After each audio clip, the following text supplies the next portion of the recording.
were immense beds of vivid colour. Like a scarf of gold flung across the face of earth waved the misty saffron, and beside the road running down the hill, in a sunny open space, arose tree-like specimens of thrifty magenta pokeberry. Down the hill crept the masses of colour, changing from dry soil to water growth. High around the blue-green surface of the lake waved lacy heads of wild rice, lower cattails, bulrushes, and marsh grasses. Arrowhead lilies lifted spines of pearly bloom, while yellow water lilies and blue water hyacinths intermingled.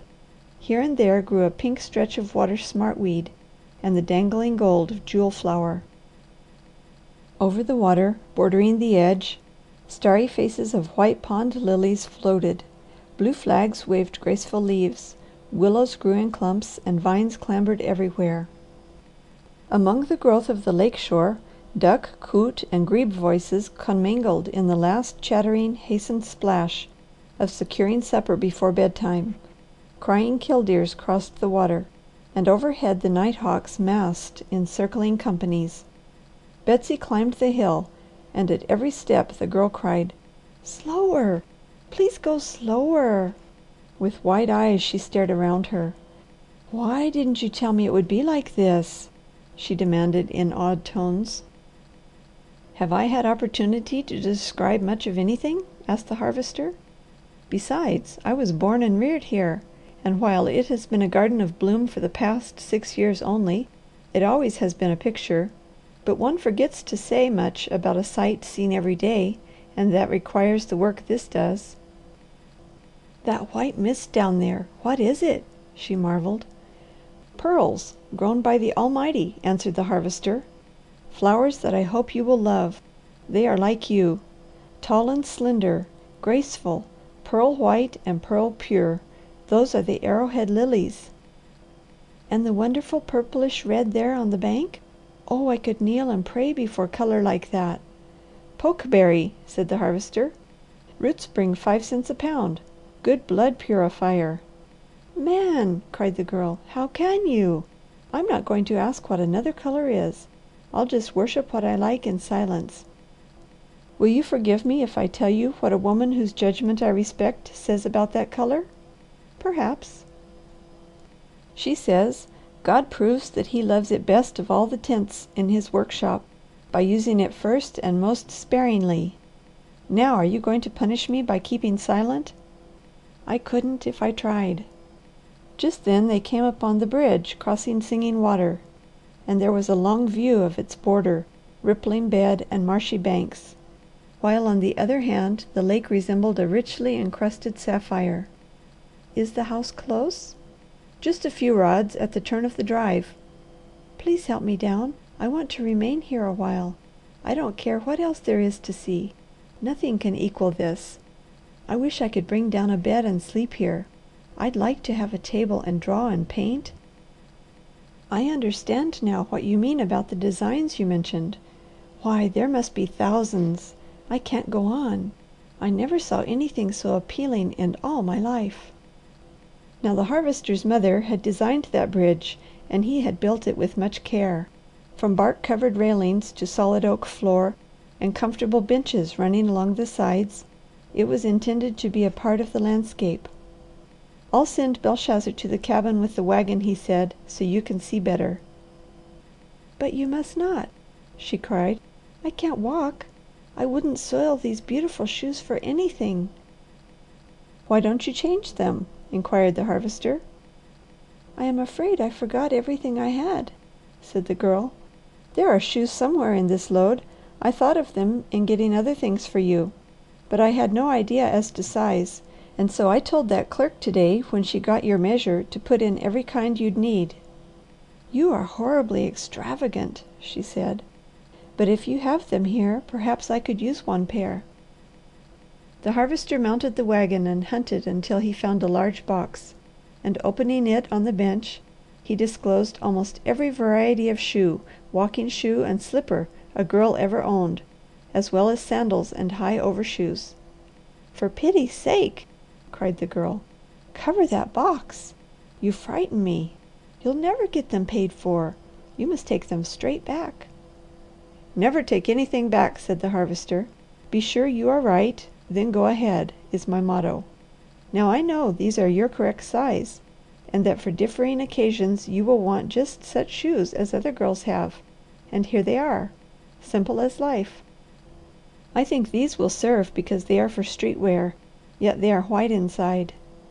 He produced a pair of canvas walking shoes, and kneeling before her held out his hand. When he had finished, he loaded the box on the wagon, gave the hitching strap to Belshazzar, and told him to lead Betsy to the cabin and hold her until he came. Then he turned to the Girl. "Now," he said, "look as long as you choose, but remember that the law gives you part of this and your lover, which same am I, gives you the remainder. So you are privileged to come here at any hour, as often as you please. If you miss anything this evening, you have all time to come in which to re-examine it." "I'd like to live right here on this bridge," she said. "I wish it had a roof." "Roof it to-morrow," offered the Harvester. "Simple matter of a few pillars already cut, joists joined, and some slab shingles left from the cabin. Anything else your ladyship can suggest?" "That you be sensible." "I was born that way," explained the Harvester, "and I've cultivated the faculty until I've developed real genius. Talking of sense, there never was a proper marriage in which the man didn't give the woman a present. You seem likely to be more appreciative of this bridge than anything else I have, so right here and now would be the appropriate place to offer you my wedding gift. I didn't have much time, but I couldn't have found anything more suitable if I'd taken a year." He held out a small white velvet case. "Doesn't that look as if it were made for a bride?" he asked. "It does," answered the Girl, "but I can't take it. You are not doing right. Marrying as we did, you never can believe that I love you. Maybe it won't ever happen that I do. I have no right to accept gifts and expensive clothing from you. In the first place, if the love you ask never comes, there is no possible way in which I can repay you. In the second, these things you are offering are not suitable for life and work in the woods. In the third, I think you are being extravagant, and I couldn't forgive myself if I allowed that." "You divide your statements like a preacher, don't you?" asked the Harvester ingeniously. "Now sit thee here and gaze on the placid lake and quiet your troubled spirit, while I demolish your perfectly good arguments. In the first place, you are now my wife, and you have a right to take anything I offer, if you care for it or can use it in any manner. In the second, you must recognize a difference in our positions. What seems nothing to you means all the world to me, and you are less than human if you deprive me of the joy of expressing feelings I am in honour bound to keep in my heart, by these little material offerings. In the third place, I inherited over 600 acres of land and water. Please observe the water. It is now in evidence on your left. All my life I have been taught to be frugal, economical, and to work. All I've earned either has gone back into land, into the bank, or into books, very plain food, and such clothing as you now see me wearing.